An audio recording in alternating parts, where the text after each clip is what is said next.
Coucou la famille, bienvenue sur la chaîne. Heureux de vous retrouver aujourd'hui pour une nouvelle vidéo. Cette vidéo, c'est une vidéo chill. Aujourd'hui, on va parler du projet Real Madrid 2024. On entend tous parler de Real Madrid, reconstruction 2024, etc. Il faut savoir que actuellement, nous assistons à une période historique du Real Madrid. C'est la fin d'une ère. C'est la fin d'une génération dorée.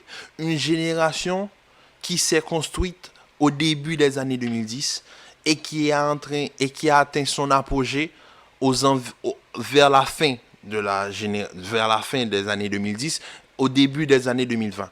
Donc, c'est une génération qui a été construite sur 10 ans, avec l'arrivée de Karim Benzema, l'arrivée de Xabi Alonso, l'arrivée de Ricardo Caca, l'arrivée de Cristiano Ronaldo, pour ensuite nous recruter des Mesut Ozil, qui ensuite on a recruté les Angel Di Maria, ensuite on a recruté les Luka Modric, ensuite on a recruté Toni Kroos.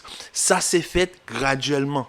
Cette génération dorée qui a offert 5 Ligues des Champions, je répète bien, 5 Ligues des Champions sur 10 ans au Real Madrid, s'est construite au fur et à mesure. Cette génération-là arrive à atteindre son apogée, a finalement abouti à l'une des périodes les plus historiques et les plus prolifiques du Real Madrid.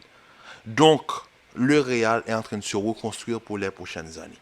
Actuellement, le Real s'est déjà reconstruit. Parce que le Real est soi-disant en période de transition, mais une période de transition bien exploitée par le Real Madrid. Parce que, suite à la perte de Cristiano Ronaldo, si je ne me trompe pas, en 2018, on recrute Eden Hazard, mais en même temps, on recrute Fede Valverde, on recrute Vinicius.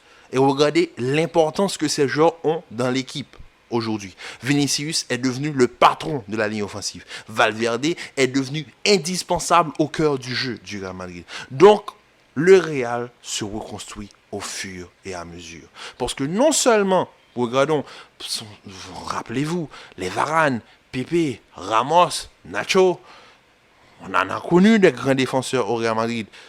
Mais voilà, maintenant, on est à Militao, Rudiger, Alaba. Quand on regarde l'effectif, on se dit, oui, le Real a des défauts. Certes, qui n'a pas de défauts? Mais, contrairement à d'autres clubs, le Real sait se gérer. Le Real sait faire pendant cette période de transition. C'est-à-dire, il n'y a pas ce déclin où l'équipe, oui, on a subi des gros chocs. On va pas se mentir. Ajax 2019, j'avais mal. Mais j'avais mal. L'Ajax très jeune, Frenkie de Jong, Mathis de Ligt, Hakim Ziyech, Dusan Tadic à son apogée. J'ai vu cette équipe me faire mal. Et quand Tottenham les a éliminés, je ne vais pas vous mentir, ça m'a fait mal. Quand même. Nous sortir et pour se faire sortir par Tottenham, ça fait mal. Connaissant Tottenham, ça fait mal. Ça fait mal. Mais bon, je ne suis pas là pour tirer à blanc sur Tottenham. C'est juste pour vous dire que le Real a connu des périodes difficiles. On en a connu.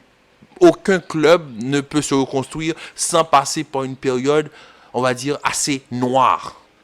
Mais regardez comment le Real se reconstruit. Année après année, ligne par ligne. Actuellement, ils sont en train de reconstruire le milieu de terrain. On va perdre Modric, on va perdre Kroos. Pas cette saison, mais la saison prochaine, je pense que ce sera la dernière grande saison de Modric et de Kroos au Real Madrid. S'ils restent, ils seront quasiment numéro 2. Parce que là, il n'y a pas de doute. Parce que, je vous le dis, l'année prochaine, le poste de numéro 6 d'Aurélien Tchouaméni, il n'y a pas de discussion à Kroos ou pas. Non. Tchouaméni va s'imposer. Il n'y aura pas de coupure. Il n'y aura pas d'intersaison. Il n'y aura pas de championnat, je ne sais pas où, dans n'importe quel pays du Golfe. Ce sera une saison complète avec les périodes de repos adapté pour que les joueurs puissent performer. Il n'y aura pas de surplus, il n'y aura pas d'enchaînement de matchs, il n'y aura pas de calendrier modifié. Ce sera une saison normale. Avec une saison normale, les joueurs auront un volume de jeu acceptable. Avec un volume de jeu acceptable, certains postes vont pouvoir s'adapter, prendre le temps de s'adapter. On ne va pas se mentir. Le Real Madrid, ils se reconstruisent mieux que n'importe quelle équipe au monde. Je vous le dis, le Real Madrid, prenons l'exemple. Je ne tire pas à blanc. Je ne suis pas là pour dénigrer quiconque. Prenons l'exemple du FC Barcelone. Avec tout le respect que j'ai pour le Barça. Le Barça perd Neymar. Suite à cela, il fallait reconstruire. Dès que Neymar est parti, ton projet MSN est terminé, il fallait reconstruire. Le Barça a dépensé son argent comme du n'importe quoi. Ils ont acheté Coutinho à un prix exorbitant. Ils ont acheté Antoine Griezmann à un prix exorbitant. Mais moi, je vous dis une chose. Quand vous perdez Neymar et vous recrutez ces deux joueurs-là, on connaît. Sur le rapport qualité-prix, tu perds Neymar, tu ramènes Coutinho, tu aurais pas dû en perdre en qualité, au fait. Même si, on va pas se mentir, Neymar est là, Coutinho est là, mais quand même, on sait tous que peut produire Coutinho quand il est en forme. Quand tu perds Neymar, au lieu d'investir sur d'autres postes où tu auras un manque, tu as amené des joueurs qui maintenant ne font même plus partie de ton projet. Prenons un exemple, Yerry Mina, Everton, Sergio Dest, Milan AC, Nelson Semedo, Wolverhampton, Coutinho, Aston Villa, Antoine Griezmann de retour à l'Atlético, et maintenant qui recommence à performer comme il avait l'habitude avant de retrouver le FC Barcelone. Donc moi, c'est juste pour vous dire qu'il y a une période de reconstruction et il y a une période de gestion. Et le Real Madrid, je pense, est le seul club à pouvoir passer d'une ère à une autre ère sans tomber dans les bas-fonds. C'est-à-dire, on respecte toutes les compétitions européennes. L'FC Séville, c'est le roi de la Ligue Europa. Mais tu passes 2 saisons d'affilée. Quand tu perds ta colonne vertébrale, c'est même pas ta colonne vertébrale, je ne sais même pas comment considérer Messi, c'est ton centre, ton épicentre, tu coules 2 fois en Ligue des Champions. Tu fais 2 années, mais vraiment 2 années, nullissimes en Ligue des Champions. Nullissime. Au moins avec Messi, tu vas en quart de finale, même si le Bayern te tape 8-2, tu te fais taper par la Roma, tu te fais taper par Liverpool, mais au moins il y avait un parcours européen digne du FC Barcelone. Quart de finale minimum, ça passe pas, on a compris. Vous voyez ce que je veux dire? Le Real, il y a eu l'échec contre l'Ajax en 8e de finale, si je ne me trompe pas. 8e, oui, 8e, parce qu'après ça, l'Ajax tape la Juventus encore. Il perd face à Tottenham et on connaît tous la fin. Liverpool remporte la Ligue des Champions. Donc, on a quand même un Real qui passe une mauvaise période en 2019, mais on va pas se mentir, c'est l'année de transition où Sergio Ramos finit, je pense, 2e meilleur buteur au Real Madrid. On va pas se mentir, Sergio Ramos prend les pénaltys, Sergio Ramos prend les tirs coups francs, Sergio Ramos est devenu le maître à jouer de cette équipe, et ensuite, 2020, pap, Sergio Ramos n'est plus là. Maintenant, intégration de Benzema. Benzema prend le leadership, associé avec ces deux pistons, Modric et Kroos, ils ont amené cette nouvelle génération naissante, c'est-à-dire les Valverde, les Rodrigo, les Vinicius, ils les ont dit. On vous amène, on va vous montrer le haut niveau.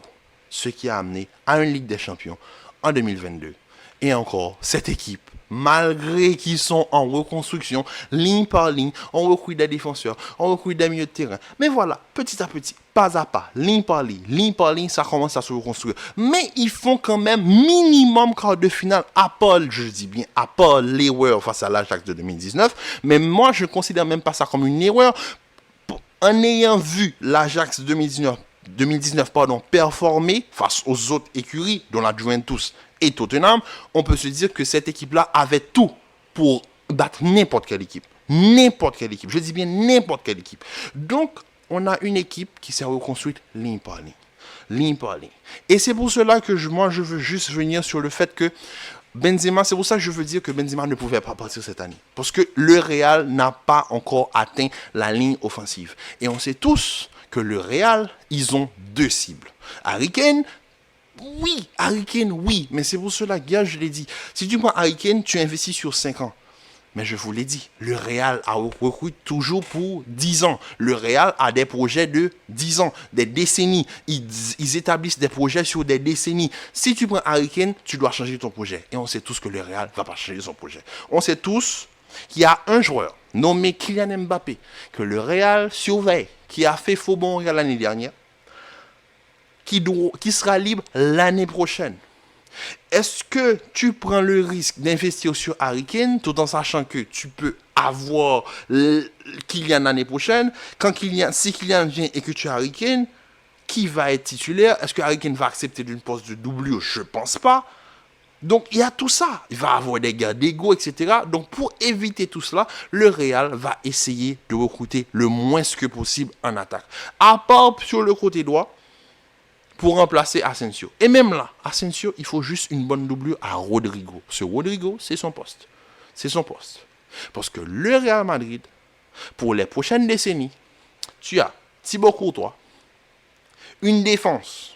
Je ne sais pas comment ils vont aligner la défense, mais moi je le dis, tu as Militao, Rudiger, Alaba, Fran Garcia qui arrive de Rayo Vallecano, Valero qui peut quand même dépanner. Bon, ça dépend si Nacho reste ou pas. T'as Carvajal, tu ramènes un bon latéral droit pour prendre la place de Carvajal et pour que Carvajal passe numéro 2. Tu as une défense tranquille pour les 10 prochaines années. Ensuite, au niveau du milieu de terrain, là, c'est de la qualité à l'état pur. Chouameni, Camavinga, Fede Valverde, Bellingham, s'il arrive. T'as encore, Ceballos, il est encore dans l'équipe. Je le considère comme dans l'effectif. Tu auras Brahim Diaz, de retour de Brahim Diaz. Et en plus, si en plus tu arrives à recruter quelques bons petits morceaux sur le mercato, tu as un milieu de terrain qualitatif sur les 10 prochaines années. Et le trio que le Real veut se créer, c'est Vinicius, Rodrigo et un grand neuf. C'est ça le projet du Real Madrid 2024. Le projet de faire venir le futur neuf des 10 prochaines années. Maintenant, on sait tous que le neuf, on veut faire la triplette Vinicius, Mbappé, Rodrigo. Si tu alignes cette équipe-là, j'ai peur. J'ai peur pour les autres équipes. Parce que moi, je suis fan du Real, je suis tranquille. Je suis tranquille. Parce que si le Real arrive à faire ce projet, franchement, nous, fans du Real, on est tranquille pour les 10 prochaines années. Tout en espérant qu'il n'y a pas de grosses blessures, qu'il n'y a pas de problème en interne et que tout se passe bien, tout va bien s'aller. Tout va bien aller. Mais là, le projet 2024, c'est ça. C'est le grand attaquant l'année prochaine, pas cette année.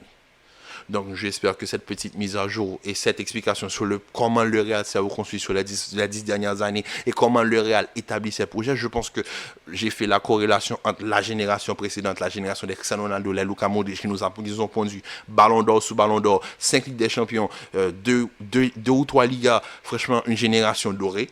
Maintenant, on n'est pas encore sur une génération qui, en cours de reconstruction, remporte tous les trophées qu'ils peuvent remporter en 2 ans. Déjà, ça te montre la qualité de l'effectif que tu as. En plus de ça, tu vas apporter une amélioration supplémentaire à cette équipe pour les 10 prochaines années. Il faut avoir peur de cette équipe. En tout cas, je vous dis à très bientôt pour une nouvelle vidéo de la famille. Restez en paix et en santé. Prenez soin de vous. Et commentez, likez, partagez. Et je vous dis à très bientôt pour une nouvelle vidéo. Peace.